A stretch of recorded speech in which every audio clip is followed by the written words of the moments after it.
Gracias por su presencia aquí en el estudio y los que están en otras distancias, Dios les bendiga. Damos gracias a Dios por esta noche que Dios nos ha dado para poder estudiar su palabra una vez más. Continuamos estudiando el tema sobre la muerte. Hemos titulado el tema El misterio de la muerte, y la razón por qué es un misterio es porque nunca lo hemos experimentado. Es un misterio para nosotros en lo individual. Pero la Biblia nos ha revelado detalles importantes sobre el tema de la muerte.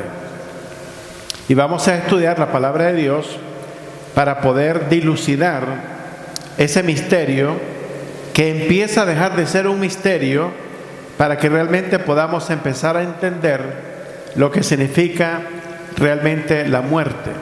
Algo completamente inevitable en la vida del ser humano. Vamos a ver nuestras Biblias en el libro de Romanos capítulo 8, versículos 22 al 23.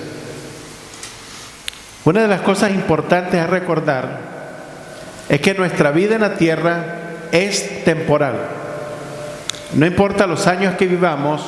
Matusalén vivió 969 años, Adán 930, Lamec 777, Noé más de 900 años, Moisés 120 años, Salomón y David entre 70 a 80 años y Roboam 58 años. Entonces, no importa la cantidad de años que tengamos o vivamos en esta tierra, nuestra vida realmente es temporal. Vamos entonces a leer la palabra de Dios, verso número 22 y 23 de Romanos 8. Leamos todos juntos. Porque sabemos que toda la creación gime a una, y a una está con dolores de parto hasta ahora. Y no solo ella, sino que también nosotros mismos, que tenemos las primicias del Espíritu, nosotros también gemimos dentro de nosotros mismos, esperando la adopción, la redención de nuestro cuerpo. Vamos a orar.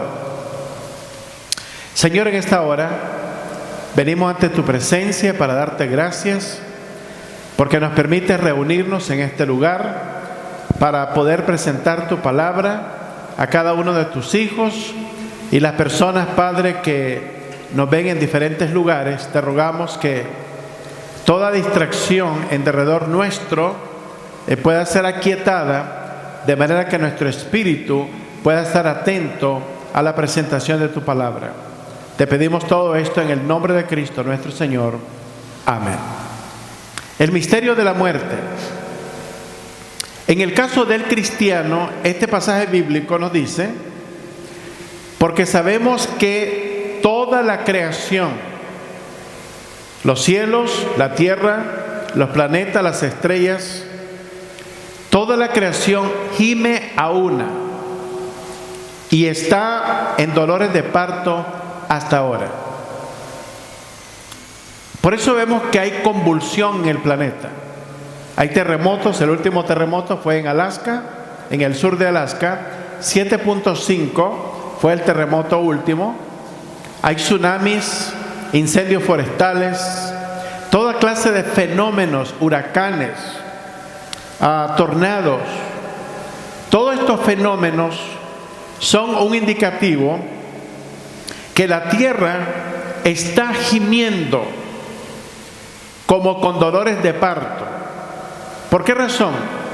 Porque la tierra está esperando su redención también. Así como la tierra está esperando su redención, el verso número 23 dice: y no solo ella, sino que también nosotros mismos, que tenemos las primicias del Espíritu, nosotros también gemimos dentro de nosotros mismos, esperando la adopción, la redención de nuestro cuerpo. Nosotros esperamos que nuestro cuerpo sea glorificado, que nuestro cuerpo sea transformado, que toda la escoria de pecado sean eliminadas de nuestro cuerpo, de manera que nunca más volvamos a estar sujetos a la muerte, ni a las enfermedades, ni a los dolores, ni a las debilidades, ni a la vejez, ni ninguna otra cosa que aqueja realmente al cuerpo humano. Entonces, nuestros cuerpos esperan redención. Esperamos el día en que seamos transformados. Ahora, para que eso sea una realidad, de que nuestros cuerpos sean convertidos de corruptibles, cuerpos que están sujetos a la muerte, a cuerpos que no vuelvan a morir nunca más, necesitamos morir. Esto es para el cristiano. Para la persona que no conoce a Cristo, la muerte es el final de la primera etapa de la vida sobre la tierra. La introducción a la segunda etapa, que es la eternidad. Oiga bien esto. Cuando una persona muere físicamente, cristiano o no cristiano, la primera etapa de su vida ha llegado a su final. Su vida en la tierra ha llegado a su final. Ahora es introducido a la segunda etapa. La segunda etapa tiene que ver con la eternidad. La persona nunca más volverá a morir físicamente. Continuará existiendo. Ahora, finalmente, la persona será introducida a la tercera y la última etapa de su morada eterna. Vamos a repetir esto. Toda persona que vive ahorita está en su primera etapa, su etapa física. En el momento de la muerte es introducido a su segunda etapa, es introducido a la eternidad. Luego, la persona será introducida en su segunda etapa a su etapa final, que es su morada eterna. Ahora, esto acontece de una forma rápida, instantánea. La persona sin Cristo, que nunca ha sido redimido por la sangre de Cristo, que nunca ha confesado a Cristo como el Señor y Salvador de su vida, que ha rechazado el Evangelio bíblico, ha rechazado la obra de Cristo en la cruz del Calvario, su obra de redención, esta persona entra a su morada eterna. En el primer caso es el infierno. Ya experimenta separación de Dios. Eventualmente la persona será lanzada al lago de fuego, que es su morada eterna, donde la persona vivirá por los siglos de los siglos y hasta la consumación de los siglos.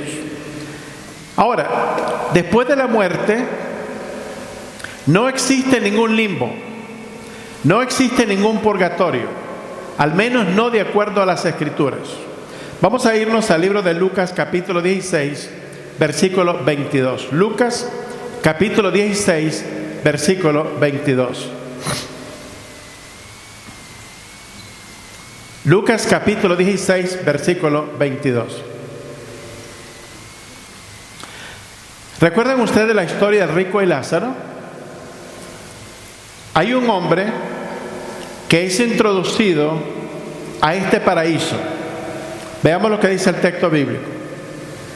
Aconteció que murió el mendigo y fue llevado por los ángeles al seno de Abraham, y murió también el rico y fue sepultado. Por deducción lógica, por la connotación del pasaje bíblico, entendemos que Lázaro es introducido al paraíso que estaba en el centro de la tierra. Este paraíso fue llevado al cielo en el día de la resurrección de Cristo, 3 días después de su muerte, en el día de su resurrección. El infierno fue ampliado, de acuerdo a la Biblia, en el libro de Isaías capítulo 5. En este lugar, que antes era el paraíso, ahora es una extensión del infierno, para acomodar a todas las personas que han muerto sin Cristo a través de la historia, y que será la inmensa mayoría del mundo que será destinado a la condenación eterna. ¿Por qué razón? Porque cuando la persona rechaza a Cristo como su Salvador personal, cuando rechaza la obra de Cristo en la cruz del Calvario, su condenación es automática. La persona se autoenvía de manera automática a un lugar de condenación. Entonces, Lázaro es llevado al seno de Abraham por los ángeles de Dios.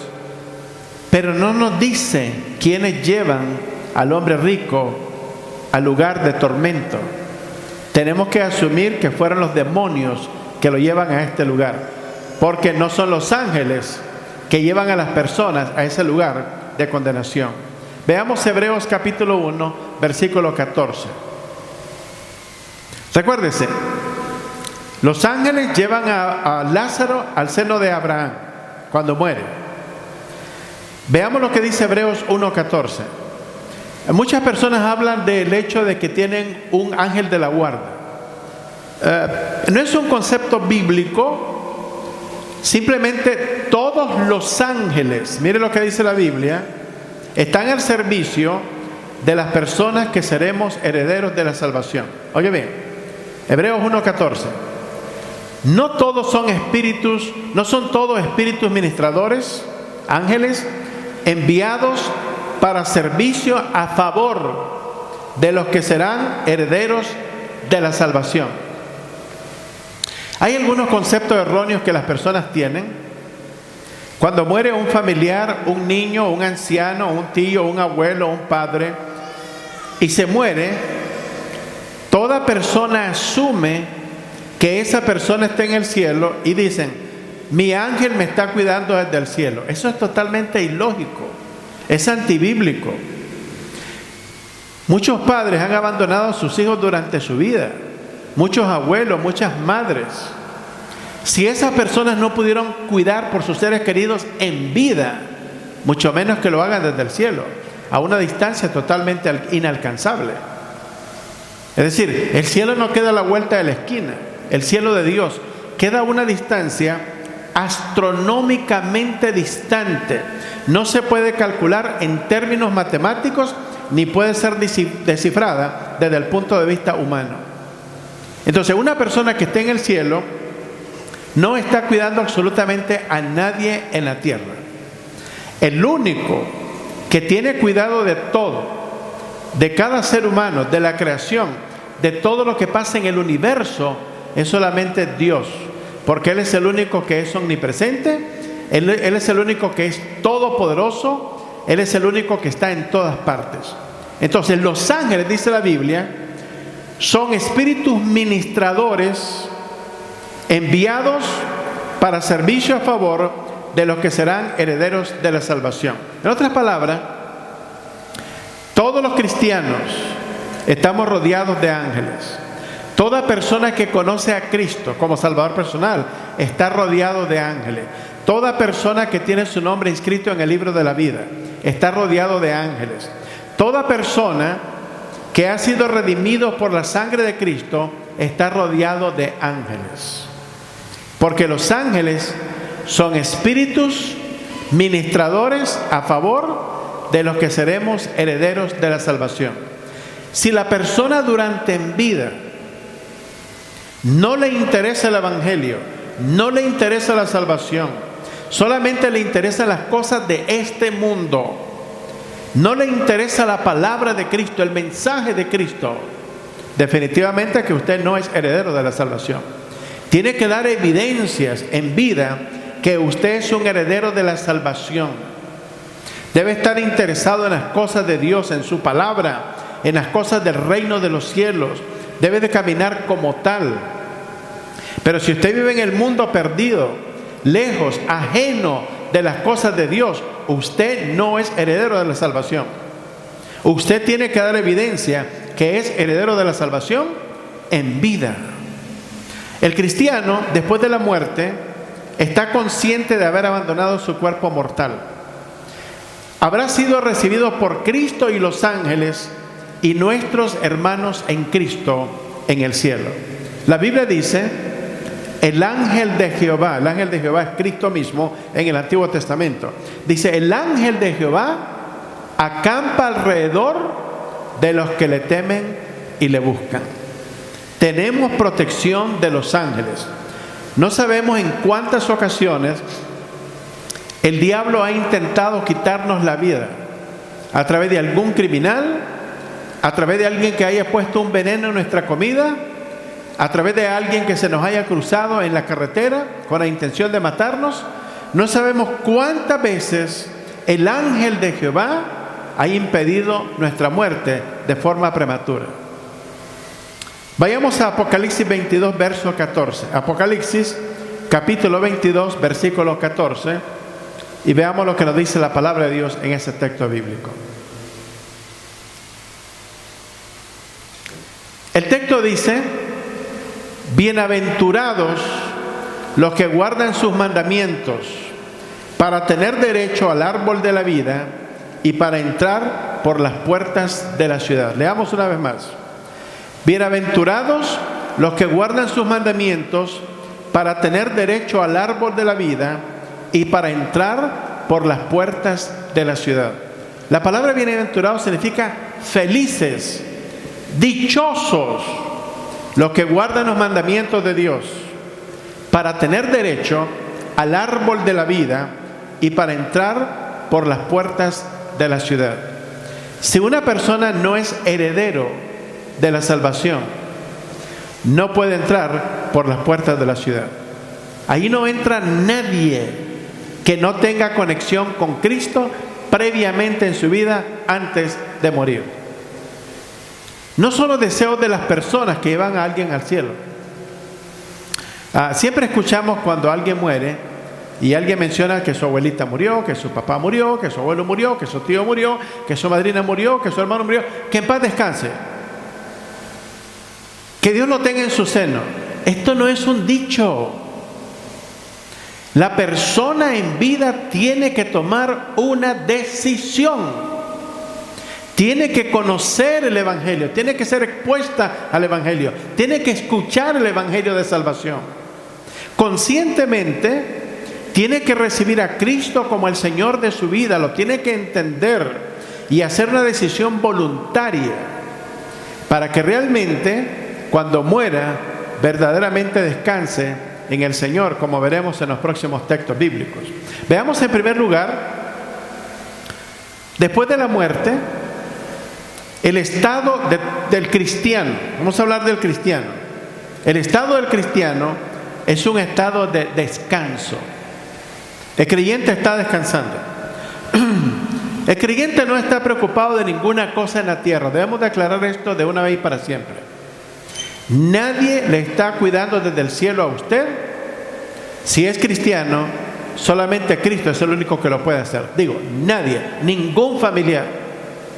Y si la persona murió sin Cristo, mucho menos. El cristiano está ocupado en las cosas de Dios en el cielo y la persona sin Cristo ocupado de la condenación en el infierno. Así que los dos están ocupados. Veamos lo que dice Job capítulo 13, verso 17.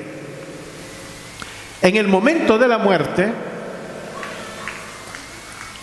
se da una separación inmediata cuando la persona ha muerto. Veamos Job capítulo 3, verso 17.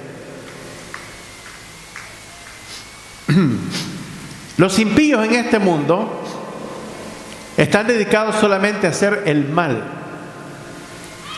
Dice la Biblia que el impío bebe la iniquidad como agua. Este planeta está repleto de iniquidad por todos lados. La inmensa mayoría de las personas en el mundo están envueltos en las cosas malas de esta vida. Pero en el momento de la muerte hay una separación inmediata. El malo, el impío, la persona que no ha sido redimida, el pecador empedernido, pasa inmediatamente a un lugar de condenación y el cristiano inmediatamente a un lugar de descanso. Veamos lo que dice el texto. Job 3:17. Allí los impíos dejan de perturbar y allí descansarán los de agotadas fuerzas. Una vez más. Allí los impíos dejan de perturbar y allí descansan los de agotadas fuerzas. No más dictadores, no más policías opresivas, no más encarcelamientos injustos, no más torturas, no más opresión económica de las grandes corporaciones y los bancos que mantienen esclavizado a todo el mundo con grandes intereses. Salen de una deuda, se meten a otra, toda la vida están trabajando solo para pagar, nunca pueden descansar. Es malo esto, porque la Biblia enseña que es contrario a la palabra del Señor.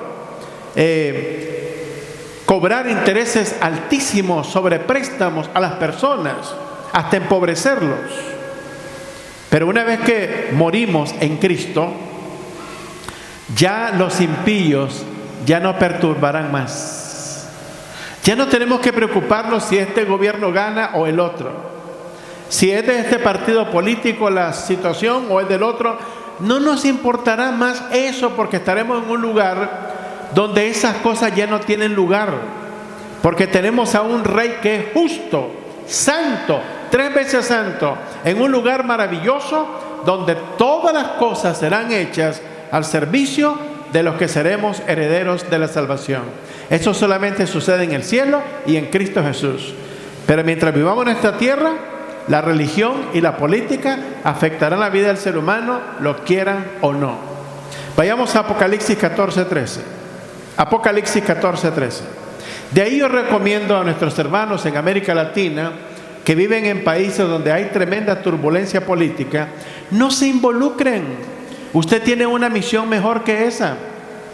Usted no va a cambiar ningún gobierno. Estos gobiernos son malos, son precursores del gobierno del anticristo que vendrá, que será peor que todos estos gobiernos juntos.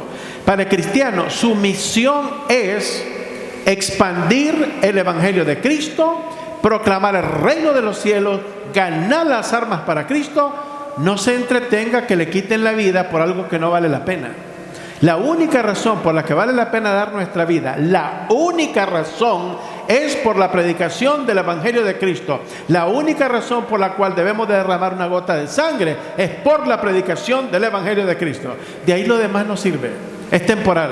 La Biblia dice que el diablo está en control de este mundo. Entonces nuestra misión nunca debemos de perderla de vista. Apocalipsis 14:13 dice la palabra de Dios: oí una voz que desde el cielo me decía: escribe, bienaventurado de aquí en adelante los muertos que mueren ¿en quién?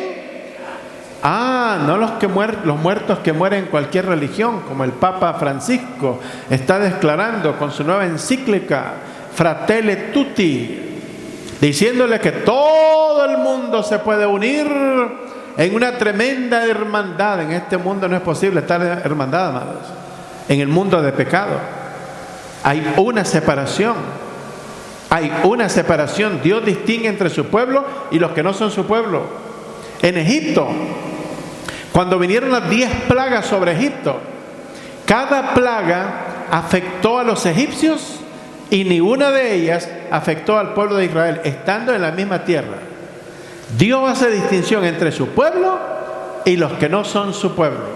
Por eso dice el texto: bienaventurados de aquí en adelante los muertos que mueren en el Señor. Sí, dice el Espíritu, descansarán de sus trabajos, porque sus obras con ellos siguen. El apóstol San Pablo está descansando en el cielo, el apóstol Pedro, Mateo, Marcos, Lucas, Juan, pero sus obras continúan. Continuamos usando la palabra escrita por cada uno de ellos, revelada a ellos en el Nuevo Testamento, como el caso de Juan en Apocalipsis. Él está descansando, pero nosotros continuamos citando a Juan en el libro de Apocalipsis 2000 años después de su muerte. Aunque la Biblia da a entender en un pasaje bíblico en el Evangelio de Juan, y los discípulos quedaron con este dicho, le dijo Pedro a Jesús: ¿y este qué? Le dijo, refiriéndose a Juan, que estaba recostado en su hombro. Jesús le respondió: ¿y a ti qué? ¿Cuál es tu problema? Si yo quiero que este quede hasta que yo venga, ¿cuál es tu problema? Entonces quedó un dicho entre los apóstoles, como que Juan el apóstol no habría de morir. Jesús no dijo que iba a morir ni que no iba a morir. Así es que es probable que Juan o está vivo o está muerto, pero ninguna de las dos cosas están ciertas, de acuerdo a las palabras de Jesús. Y los discípulos tampoco quedaron claros. Así es que o murió Juan hace 2000 años o está vivo en algún lugar. Pero hay una incógnita en relación a la muerte de Juan el apóstol, el escritor del Evangelio de Juan, Primera de Juan, Segunda de Juan, Tercera de Juan y Apocalipsis. 5 libros. El único que se recostó en el hombro de Jesús. La vida para el cristiano, después de la muerte, será un lugar de descanso de toda obra ¿Sabe por qué será un lugar de descanso de toda obra? Por la falta del cuerpo que volverá al polvo de la tierra. Sin cuerpo no se puede trabajar. Pero cuando nuestros cuerpos sean resucitados, entraremos en actividad otra vez, a hacer la obra del Señor. Veamos en segundo lugar, la muerte, ese misterio que amamos ahora, aparte de ser un descanso, es un estado de felicidad. Regresemos a Apocalipsis 14:13. La parte clave en este versículo es la palabra bienaventurados. Apocalipsis 14:13, una vez más, dice: oí una voz que desde el cielo me decía, escribe, bienaventurados, felices, dichosos. El cielo es un lugar de felicidad. No más deudas, no más dolor, no más muerte, no más lágrimas, no tribulación, no más separación. Bienaventurados, felices de aquí en adelante, los muertos que mueren en el Señor. Sí, dice el Espíritu, descansarán de sus trabajos porque sus obras con ellos siguen. Bienaventurados, felices los que mueren en el Señor. El dueño de una funeraria en el estado de Illinois, en la ciudad de Chicago, no siendo un cristiano, comunicaba que él podía distinguir la diferencia de una persona que era cristiano y uno que no era cristiano. Dice que cuando tenía que arreglar el cadáver de personas que no eran cristianas, morían tensos y era más difícil poder preparar sus cuerpos para la sepultura, porque estas personas habían muerto viendo espectros de demonios y sabiendo que sus almas iban a la condenación eterna. Entonces había una reacción física a tremendo evento. Pero cuando arreglaba el cuerpo de una persona que había muerto en Cristo, la persona moría relajada. ¿Por qué? Moría con una esperanza en Cristo Jesús. ¿Qué es lo que nos distingue a nosotros los cristianos de las personas que no lo son? Y cuando hablamos de cristianismo, no estamos hablando de catolicismo romano, que hay una tremenda confusión en el mundo llamándole cristianismo al catolicismo romano. El catolicismo romano es un sistema perverso. Ha llevado a cabo 11 guerras en el mundo, llamadas cruzadas. El sistema papal ha sido un sistema corrupto. No tiene que ver nada con la palabra del Señor. Ha sido un sistema que le ha dado muerto a 100 millones de personas. El Papa habla ahora que nos unamos, que debe haber hermandad en el mundo. ¿Y esos 500 años que mataron tanta gente en la Inquisición? Donde no perdonaban que nadie se opusiera a ellos. ¿Dónde dejamos eso? No lo vamos a borrar con un borrador. Está en las páginas de la historia. Y el domingo veremos la importancia del tiempo establecido por Dios. Hay un día donde Dios va a juzgar cada una de estas cosas. La felicidad es una emoción que para poder ser expresada requiere de un estado de conciencia. Lázaro era consolado en el paraíso.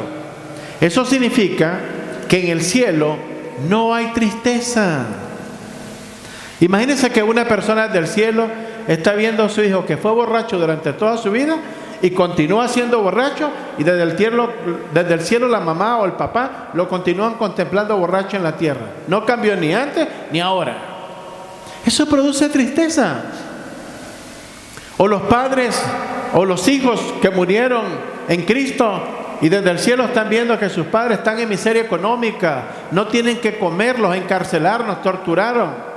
El cielo no es un lugar de tristeza, es un lugar de alegría. Estamos totalmente desconectados con este mundo. Una vez que salimos de este mundo, hemos salido para siempre, excepto en el caso del cristiano. Regresaremos después de los 7 años de tribulación para reinar con Cristo sobre esta tierra 1000 años, desde la ciudad más convulsionada en el mundo, la ciudad de Jerusalén. Desde allí reinaremos con Cristo Jesús. Veamos en tercer lugar, ese estado después de la muerte es un estado incompleto. Y quiero que pongan atención a esto que voy a decir. La vida para el cristiano después de la muerte es un estado incompleto porque está separado de su cuerpo, que yace en el polvo de la tierra, esperando el día de la resurrección. El cristiano en el cielo, que realmente es el paraíso, es un lugar en el cielo, el alma y el espíritu del cristiano están en el cielo, en el paraíso. Su cuerpo está en la tierra. La persona que muere sin Cristo, su alma y su espíritu están en el infierno ahora mismo. Su cuerpo está en el sepulcro. Ambos habremos de resucitar. Pero dice la Biblia en Daniel capítulo 12, versos 1 y 2, que unos resucitarán para vida eterna y otros para condenación eterna. Ahora, el cristiano, para recibir su cuerpo, que será este mismo cuerpo, amados, no tendremos otro. Este es el cuerpo que tenemos. La diferencia entre el cuerpo que tenemos ahora y el que tendremos en la resurrección es que este cuerpo será glorificado. Cuando Jesús resucitó, resucitó con su mismo cuerpo. ¿Cómo pudieron reconocer los discípulos a Jesús después de su muerte? En su resurrección. Lo reconocieron con las marcas en sus manos, en su costado y en sus pies, porque la Biblia dice que esas marcas continuarán en Cristo por el resto de la eternidad.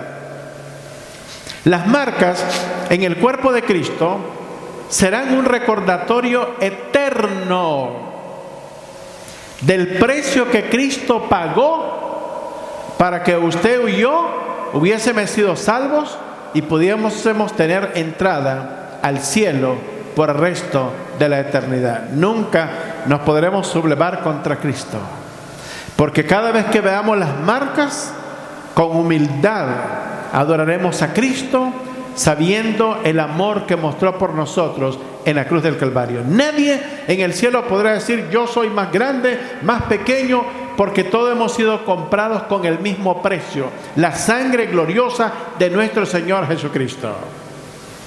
El pecador, en el momento de la muerte, también es separado de su cuerpo. El pecador también espera recibir su cuerpo resucitado y acondicionado para pasar la eternidad en el lago de fuego. Mire qué interesante. En el infierno las personas tienen alma y espíritu, no cuerpo. En el día de la resurrección, en el juicio final, todo el mundo es resucitado, todos los que no son salvos, pero agarran cuerpo preparado para ser lanzados al lago de fuego, de manera que nunca se consuman. Pareciera algo cruel lo que decimos, pero el pecado es cruel. El pecado es una abominación delante de Dios.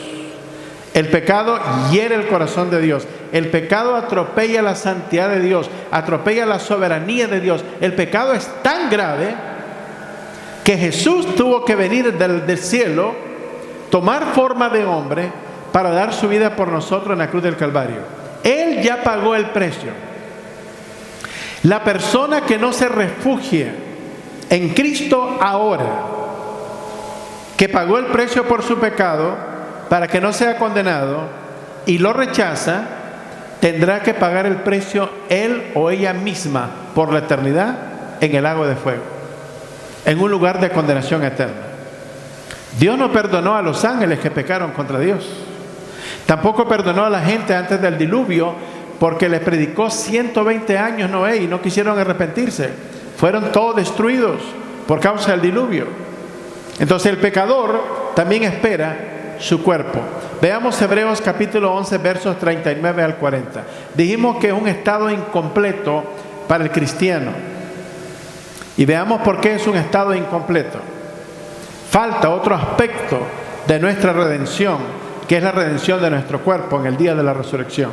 Hebreos 11, 39 al 40.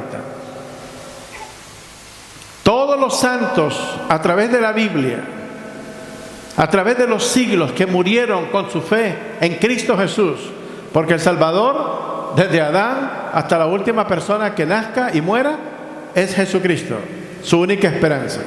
Todos los sacrificios del Antiguo Testamento apuntaban a Cristo. Toda persona, después de que Cristo muere en la cruz del Calvario, tiene que estar conectado con la obra de Cristo en la cruz del Calvario para su salvación. Hebreos 11, 39 al 40. Veamos lo que dice. Y todos estos, aunque alcanzaron buen testimonio mediante la fe, oiga bien, no recibieron lo prometido, proveyendo Dios alguna cosa mejor para nosotros, para que no fuesen ellos perfeccionados aparte de nosotros. Cuando todos resucitemos, seremos todos perfeccionados en un solo instante. Ahora, ¿qué es lo que va a producir ese perfeccionamiento? Vayamos al a la segunda carta de Juan. Más bien, primera carta de Juan, capítulo 3, versículo 2. Primera carta de Juan, no el Evangelio, la primera carta de Juan, capítulo 3, versículo 2. Necesitamos ver a Jesús. De otra manera, no puede darse la transformación completa para nosotros. De ahí que, oiga bien esto, hay muchos creyentes que no están esperando la venida de Jesús. No están interesados en que Cristo venga. Están ocupados en este mundo de tal manera que eso les interesa más: el trabajo, el entretenimiento, los placeres de esta vida. No están interesados en que Cristo venga. Pero para el cristiano que está interesado en que Cristo venga y aparezca en las nubes, hay una corona para esos cristianos que aman la venida de nuestro Señor Jesucristo. Veamos lo que dice 1 Juan 3:2. Amados, ahora somos hijos de Dios y aún no se ha manifestado lo que hemos de ser, pero sabemos que cuando Él se manifieste, seremos semejantes a Él. ¿Por qué? Necesitamos ver el rostro de Jesús. Cuando veamos el rostro de Jesús, seremos como Él. No cuando usted vea la aparición de la Virgen María. No cuando usted vea la cara del Papa, que mucha gente viaja hasta Roma para ver a su santidad, entre comillas. No, eso no transforma nada. Lo que transforma es el rostro de Yeshua, Jesús, que significa salvación. A través de la Biblia, desde Génesis hasta Apocalipsis, la palabra salvación aparece 170 veces, y en el idioma hebreo la palabra que se usa es la palabra Yeshua, que significa salvación. Jesús, Yeshua significa Jesús, Jesús salvador de su pueblo. Jesús es la salvación. De ahí que un judío, cuando lee el Antiguo Testamento, lee el nombre de Jesús cuando habla de la salvación. Todo el Antiguo Testamento repleto, refiriéndose a Jesús como la salvación. Necesitamos ver al único que nos puede salvar, Jesús. Si usted está interesado en ver cualquier otra cosa que no sea Jesús, usted tendrá problemas graves en su vida, que se lamentará por el resto de la eternidad. Porque no hay otro nombre bajo el cielo dado a los hombres en el cual podamos ser salvos, solamente en el nombre del unigénito Hijo de Dios, nuestro Señor Jesucristo, el que dio su vida por nosotros en la cruz del Calvario. Ahora, en la segunda venida de Cristo, sobre el monte de los Olivos, aquí es un problema ver el rostro de Jesús. Si usted ve el rostro de Jesús cuando Él venga en su segunda venida, no cuando venga por la iglesia, tiene que ver el rostro, pero cuando venga en su segunda venida con todos sus ángeles y todos los santos en caballo blanco y descienda sobre el monte de los Olivos en Jerusalén, si usted le mira el rostro a Jesús, usted está en el lado equivocado de la venida de Cristo. Porque usted va a ver los ojos de Cristo como llamas de fuego. Viene airado para traer juicio a las naciones del mundo. Para que usted venga bien, tiene que venir en su caballo, detrás de Jesucristo, viendo la espalda de Jesús. Lo cual significa que usted es uno de los santos, redimidos por la sangre de Cristo. Pero si se encuentra del otro lado equivocado, viendo el rostro, usted está del lado del juicio de Dios. De ahí que para que usted venga en caballos, usted necesita buscar a Jesús ahora y ser redimido ahora, no mañana. Veamos Romanos 8, 22 al 23 una vez más. Los santos en el cielo están esperando el día de su resurrección para que en la resurrección todos seamos transformados al ver el rostro de nuestro Señor Jesucristo. Romanos 8, 22 al 23 dice: porque sabemos que toda la creación gime a una y aún está con dolores de parto hasta ahora. Y no solo ella, sino que también nosotros mismos, que tenemos las primicias del Espíritu, nosotros también gemimos dentro de nosotros mismos. ¿Qué es lo que gemimos? Gemimos ser desprendidos de este cuerpo mortal y corrupto, de este cuerpo lleno de enfermedades, de debilidades, de achaques, de problemas del corazón, de embolios, de diabetes, de problemas que los riñones, de artritis, de todos los problemas que el ser humano confronta en esta vida. Gemimos dentro de nosotros esperando la adopción de nuestro cuerpo, la redención de nuestro cuerpo. Porque cuando nuestro cuerpo sea redimido, será un día glorioso. No más problemas físicos. Ya no tendrá que andar preocupado que si pierde peso, que si gana peso, etcétera, etcétera. Ya no más problemas. Hay una cantante canadiense, se llama Celine Dion, muy famosa, nacida en la provincia de Quebec. Hace unos días vi una foto de ella y parece una calavera. No sé qué ha acontecido, si perdió mucho de peso o tal vez tiene un cáncer o alguna enfermedad que ha afectado su físico, pero me quedé impresionado cuando la miré. La primera cosa que pensé fue: la fama no es suficiente, el dinero no es suficiente. Nuestra vida puede cambiar en cualquier instante. Nadie puede cantar victoria. Por eso es importante que nosotros entendamos cuáles son las cosas que tienen valor. Porque si somos famosos y tenemos todo el dinero del mundo y todos los placeres y hemos vendido todos los discos del mundo y la muerte nos sorprende sin Cristo, lo demás no valió de nada. Perdimos el tiempo simplemente. La muerte entonces es el final de la primera etapa de nuestra vida para introducirnos, en el caso de las personas sin Cristo, ser introducidos a la segunda muerte. Recuérdese, primera etapa, la vida en la tierra. Segunda etapa, la persona muere, es introducida a la eternidad. Tercera etapa, la persona es introducida a la muerte segunda o la segunda muerte, que significa separación eterna de Dios. Cuerpo, alma y espíritu, en el lago de fuego para siempre.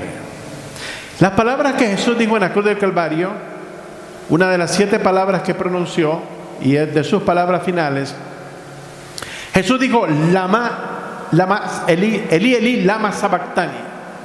Dios mío, ¿por qué me has desamparado? Jesús clamó estas palabras para que usted y yo no las tengamos que clamar en la eternidad. Si venimos a Cristo ahora, nunca tendremos que decir: Dios mío, ¿por qué me has desamparado? La gente en el lago de fuego dirá: Dios mío, ¿por qué me has desamparado? Sus palabras no serán escuchadas. Esas palabras solamente tienen valor ahora. Ahora usted tiene que decirle a Jesús: Dios mío, me siento desamparado, quiero venir a ti, quiero tener la seguridad. Jesús al ladrón en la cruz, arrepentido, al momento de su muerte, le dijo estas palabras. Lucas 23, 43. Entonces Jesús le dijo: de cierto te digo que hoy estarás conmigo en el paraíso. El apóstol San Pablo nos habla de su experiencia personal en relación al paraíso y al tercer cielo. Es necesario mencionar que los términos tercer cielo y paraíso son palabras sinónimas. Veamos lo que dice 2 Corintios 12, del 2 al 4. 2 Corintios, capítulo 12, del verso 2 al verso 4. La Biblia nos habla que hay 3 cielos. En un momento vamos a ver esos 3 cielos. Creo que el Corán dice que hay 7 cielos. La Biblia dice que hay 3. 2 Corintios 12, del 2 al 4. Dice Pablo: conozco a un hombre en Cristo que hace 14 años, si en el cuerpo no lo sé, si fuera del cuerpo no lo sé, Dios lo sabe, fue arrebatado ¿a dónde? Al tercer cielo. Y conozco al tal hombre, si en el cuerpo o fuera del cuerpo no lo sé, Dios lo sabe, fue arrebatado ¿a dónde? Al paraíso, donde oyó palabras inefables que no les he dado al hombre expresar. Hay personas, hasta predicadores, que dicen que Dios les permitió ir al cielo y vieron un montón de cosas y vinieron a la tierra, las contaron, y fueron al infierno y vieron otro montón de cosas, vinieron y las contaron. Las dos cosas son mentiras. Nadie que ha ido al infierno puede regresar. Solo Cristo pasó por ese lugar para predicar a los espíritus encarcelados, no para que fueran salvos, sino para proclamar su resurrección. Pasó de un lado del abismo al otro, se llevó al paraíso al tercer día, y eso es todo. Nadie ha regresado de ese lugar, porque ese lugar tiene puertas y llaves, y las llaves las tiene Cristo. Se las quitó al diablo en el día de la resurrección. Y cuando Pablo fue al cielo, oyó, vio cosas inefables que no le es permitido al hombre expresar en términos humanos. Pablo no pudo explicar ni un solo detalle de lo que vio y lo que oyó en el cielo. Completamente vedado. Fue para su propia experiencia solamente. Por lo tanto, el paraíso es un lugar de conciencia, donde Pablo oyó. Hay personas que dicen que las personas están dormidas. Oye, un dormido no dice nada. Pablo oyó palabras inefables, ha de haber visto también cosas que no le es posible al hombre expresar de una forma humana. Veamos en cuarto lugar los 3 cielos que existen. El primer cielo es el cielo atmosférico, la atmósfera. La atmósfera es la masa de aire que circunda la Tierra y tiene una altura aproximada de 3.000 millas, desde la superficie de la Tierra hasta donde termina la atmósfera. En ese lugar de la atmósfera cae la nieve, la lluvia, vuelan los aviones y los pájaros. ¿Okay? Veamos Isaías 55:10. Isaías 55:10. Dice el texto bíblico: porque como desciende de los cielos la lluvia y la nieve. ¿De cuál cielo? Del cielo atmosférico. Y no vuelve allá, sino que riega la tierra y la hace germinar y producir, y da semilla al que siembra y pan al que come. Nosotros podemos ver las nubes antes de que empiecen a llover. Si usted está volando en un avión a 40.000 pies de altura, usted mira las nubes debajo de sus pies, pero abajo está nublado y abajo puede estar lloviendo y con tormenta inclusive. Se pueden ver los rayos cuando uno vuela sobre las nubes. Aquí arriba hay sol por todos lados. Aquí abajo se mira blanco y por debajo puede estar lloviendo y estar nublado. Y la percepción de las personas ser completamente diferente. Ahora usted viene a 40.000 pies de altura, el avión empieza a descender, cruza las nubes. Si está lloviendo, usted va a ver la lluvia, va a sentir la convulsión de la tormenta, desciende a tierra y su percepción es completamente diferente de la que vio a 40.000 pies de altura. Para indicar que el cielo del cual nos está hablando la Biblia es el cielo atmosférico, la masa de aire que circunda la tierra. Ahora, el cielo atmosférico está compuesto de varias capas: de la troposfera, estratosfera, ionosfera y exósfera. Esas son las 4 capas que componen la masa de aire que circunda la Tierra. Veamos el segundo cielo, el cielo astral. Génesis capítulo 1, versículo 16 al verso 17. En ese segundo cielo también nosotros podemos ver en el segundo cielo. Dice el versículo: e hizo Dios las grandes lumbreras, la lumbrera mayor, para que señorease en el día. ¿Cuál es la lumbrera mayor? El sol. Y la lumbrera menor, ¿cuál es la lumbrera menor? Para que señorease en la noche. E hizo también las estrellas. Oiga bien, nosotros podemos ver el sol, podemos ver la luna y podemos ver estrellas. No las estrellas, porque no las podemos ver todas, pero por lo menos, como dicen en inglés, con the naked eyes, o el ojo desnudo, o a simple vista, podemos ver por lo menos 3,000 estrellas en el firmamento. Pero esas no son todas, son billones de estrellas, galaxias, constelaciones. Una galaxia puede contener por lo menos 100 millones de estrellas. Una constelación contiene cientos de galaxias que tienen cientos de millones de estrellas. Eso ahí arriba es una cosa maravillosa de lo que Dios ha creado. Y nosotros lo podemos ver el segundo cielo. Verso 17: y las puso en la expansión de los cielos para alumbrar sobre la tierra. En otras palabras, el sol, la luna, las estrellas y los planetas. Hay algunos planetas que pueden ser vistos desde la tierra. La luna, el sol, puede ser visto el planeta de Venus. En muchas ocasiones he viajado en las madrugadas, o he viajado durante la noche en avión, y hemos podido ver en un punto del firmamento se ve el planeta Venus, y en algunas ocasiones se puede ver el planeta Marte sin tener un telescopio. ¿Okay? Entonces nosotros podemos ver algunos planetas, algunas estrellas, el sol y la luna. Eso se llama la expansión de los cielos o las regiones celestes. En esa región, a la altura de las estrellas, el diablo tiene su trono. Ahora, vean ustedes lo que dice la Biblia en el libro de Abdías, capítulo 1, versículo 4. Dios no tiene problema con el hecho de que los hombres hagan viajes espaciales. No hay problema. ¿Sabe cuál es el problema que Dios tiene con los viajes espaciales? Profetizado en la palabra de Dios en Abdías 1:4.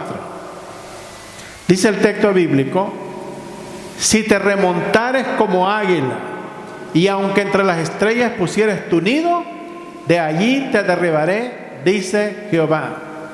¿Por qué Dios está en contra que el hombre viaje a tal altura?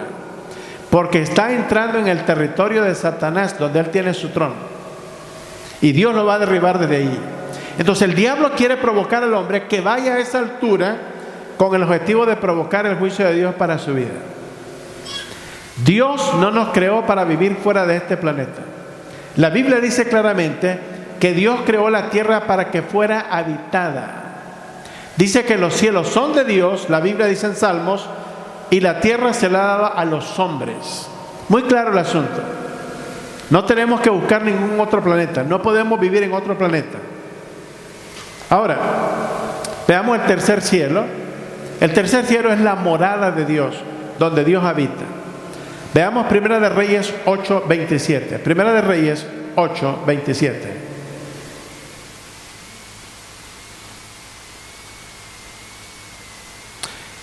Dice: ahora pues, oh Jehová, Dios de Israel, cúmplase la palabra que dijiste a tu siervo David, mi padre. Oye bien esto. Pero en verdad que Dios morará sobre la tierra. He aquí que los cielos de los cielos, está mencionando 3 cielos diferentes, no te pueden contener, cuanto menos esta casa que yo te he edificado. ¿Qué le parece? Los cielos de los cielos no te pueden contener, cuanto menos esta casa que yo te he edificado. El templo en Jerusalén era algo majestuoso. Tomó muchos años para poder ser construido. 7 años. Sin embargo, la majestuosidad de ese templo no podía contener la grandeza de Dios. Y Salomón estaba claro de tal asunto. No lo podían contener. ¿Se imagina usted cuando el sacerdote católico tiene un tabernáculo chiquito así, de este largo, de oro, lo tiene aquí arriba en el altar, consagra un pedazo de pan que le llama Cristo, Corpus Christi, el cuerpo de Cristo, y lo agarra y mete a Cristo allí y lo enllava, y la gente lo empieza a adorar? Dice que están adorando al Santísimo. Eso no es cierto, es un pedazo de pan hecho por hombres. Dios no es un pedazo de pan que usted se pueda comer en una boca infestada por bacterias, lo digiera y usted sabe cuál es el resultado final. Esa es una blasfemia contra Dios. Si los cielos de los cielos de los cielos no pueden contener a Dios, al Dios de la Biblia, por lo menos al Dios de la Biblia, al Dios católico romano sí lo pueden contener ahí. Pero el Dios de la Biblia no puede ser contenido en ningún lugar, porque Él es más grande de todos los que creó, de la inmensidad y la vastedad del universo, con cientos de miles de planetas que ni siquiera han sido descubiertos por el hombre, cientos de miles de galaxias y constelaciones que están en la profundidad del universo. Y dice la Biblia que Dios está más arriba de la estrella más encumbrada en el universo, y desde ahí lo ve todo, y está en todas partes. ¿Cómo es posible que se le puedan llevar en un tabernáculo en la forma de pan? Ese no es el Cristo bíblico. Creemos en un Cristo completamente diferente, un Cristo que no puede ser manoseado por manos humanas, un Cristo que no puede ser encerrado, encarcelado, enllavado. Él no puede ser contenido. La grandeza de Dios es tan inmensa que lo llena todo, y no hay ni siquiera 1 milímetro de espacio donde pueda caber otro Dios, porque Él lo llena todo. Es suficiente. Ese es el Dios que predicamos. Ese es el Dios de la Biblia. Ese es el Dios que salva. Ese es el Dios que todo lo sabe, el Dios que está en todas partes, el único que puede redimirte, el único que su palabra es segura, el creador de todo cuanto existe. Ese es el Dios que proclamamos. A Jesús, el único Dios verdadero, y a Jesucristo, a quien Él ha enviado, que es Dios mismo encarnado. Segunda de Corintios 12:2. Segunda de Corintios capítulo 12, versículo 2. Pablo dice aquí, ¿verdad?, hablando del cielo, al cual es la morada de Dios: conozco a un hombre en Cristo que hace 14 años, si en el cuerpo no lo sé, si fuera del cuerpo no lo sé, Dios lo sabe, fue arrebatado ¿a dónde? Al tercer cielo. Primer cielo, cielo atmosférico, la masa de aire que circunda la tierra. Segundo cielo, cielo astral, donde están las estrellas, el sol, la luna y los planetas. Tercer cielo es el cielo, la morada de Dios.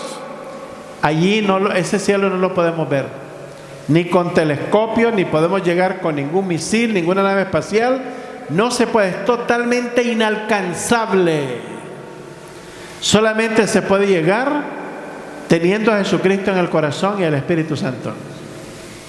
Y en el momento de la muerte, la llegada es instantánea. La persona es traspuesta de la tierra al cielo, a una distancia totalmente incomprensible. Está más allá de nuestro entendimiento. No hay palabras humanas, no hay números matemáticos que puedan describir la distancia de donde está el trono de Dios. La Biblia dice que el cielo es su trono y la tierra el estrado de sus pies. ¡Qué inmenso! Con 3 dedos, dice la Biblia, recogió todo el polvo de la tierra. En sus manos tiene todo el agua de los mares y luego la vuelve a echar de regreso. Ese es el Dios de la Biblia. Es inmensamente grande. No le ande diciendo Diosito. Es un Dios inmensamente grande. El apóstol Pablo decía en Filipenses 1:21: porque para mí el vivir es Cristo y el morir es ganancia. Hay personas aún creyentes que tienen miedo a la muerte porque no han entendido las promesas de Dios. El lugar más seguro para estar en el universo no es en el cementerio, es en el cielo, en Cristo Jesús. El lugar más seguro para estar no es la tierra, es el cielo. Las casas las tenemos que enllavar todas las noches, los carros los tenemos que enllavar. Tenemos que cuidarnos de los criminales, de los borrachos, de los asesinos, de las muertes, de la epidemia. De todo nos tenemos que cuidar en esta tierra. ¿Por qué ama esta tierra, amados? Este no es el mejor lugar para estar. Todo es temporal, todo será destruido.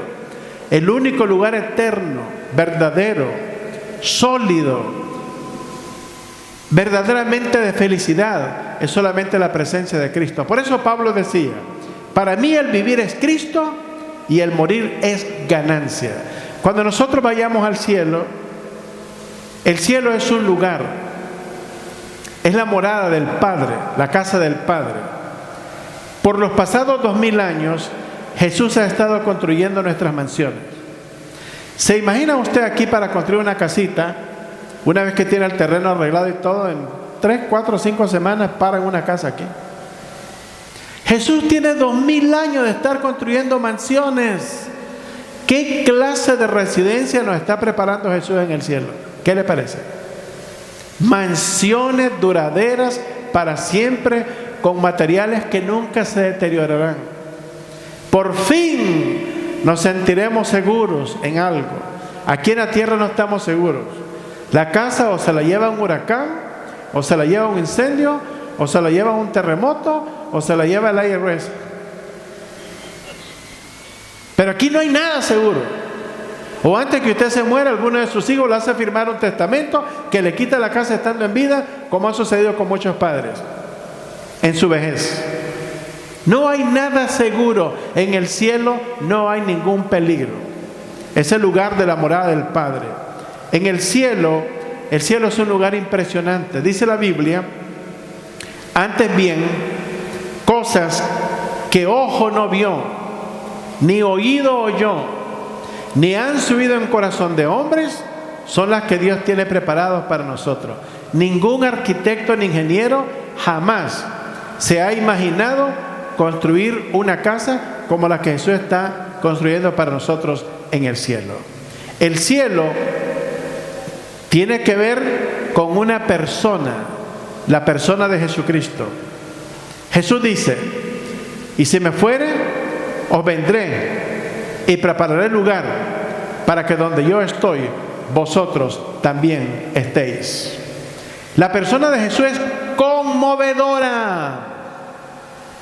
Usted no va a llegar al cielo buscando a María. Para los que han centrado toda su atención en María, María será una de nuestras hermanas en Jesucristo. La María de la Biblia es nuestra hermana en Cristo y la veremos. Pero no llegaremos buscando a María en el cielo. Llegaremos buscando a Jesús.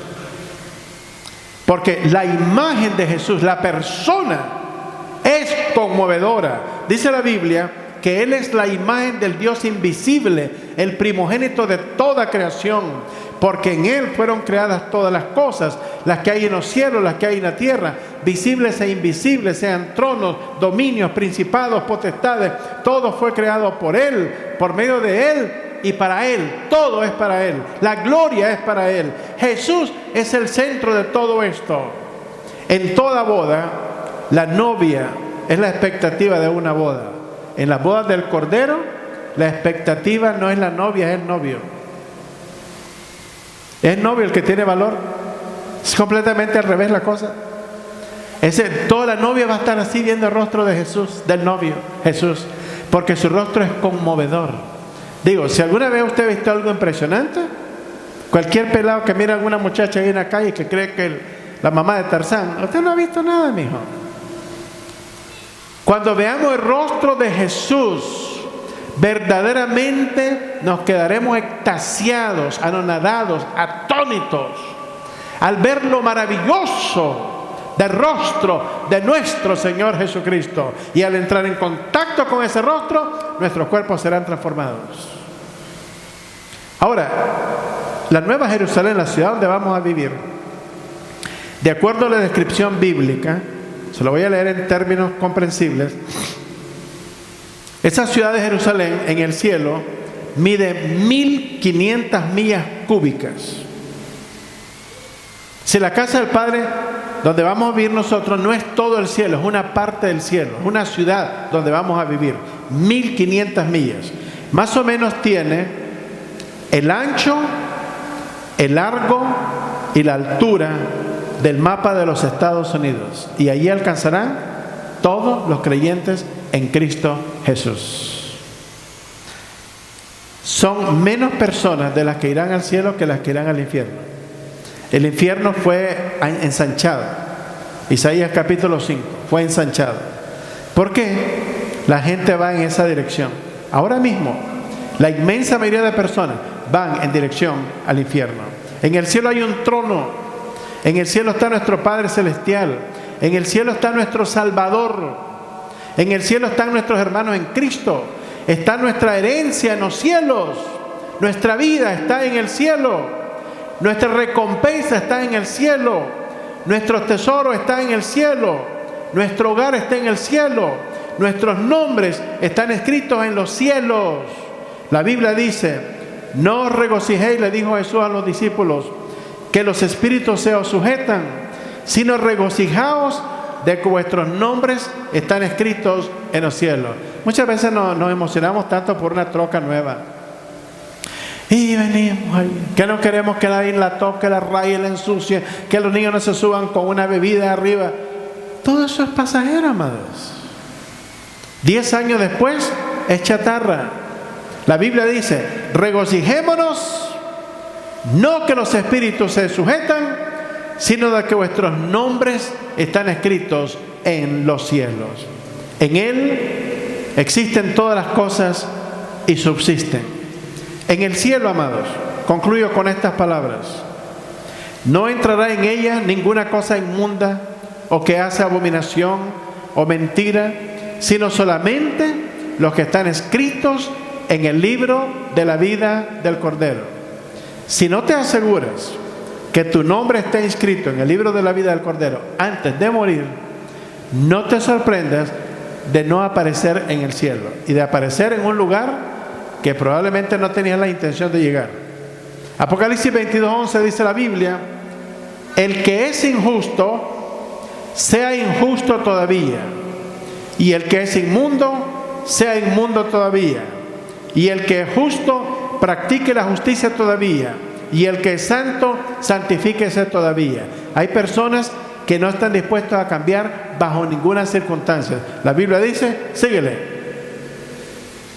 Al que camina en rectitud, en santidad, en la justicia de Dios, la Biblia dice: continúa practicándola, porque esa es la característica del creyente en Cristo Jesús. La pregunta es: ¿estás preparado para encontrarte con tu Dios en el día de tu muerte? Si Jesucristo viniera ahora, ¿estás preparado? Si la muerte te sorprende ahora, ¿estás preparado para ir a la eternidad con Cristo Jesús? La decisión es tuya. Padre, en esta hora te rogamos que bendigas tu palabra en nuestros corazones.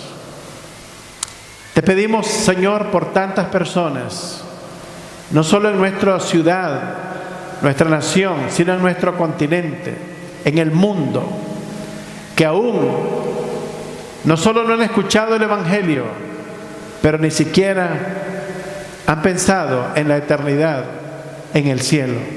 Te rogamos que lleves tus instrumentos, Padre, para que compartan tu palabra, para que puedan ser alcanzados por el Evangelio glorioso y eterno de nuestro Señor Jesucristo, en cuyo nombre oramos. Amén y amén. Dios los bendiga a todos.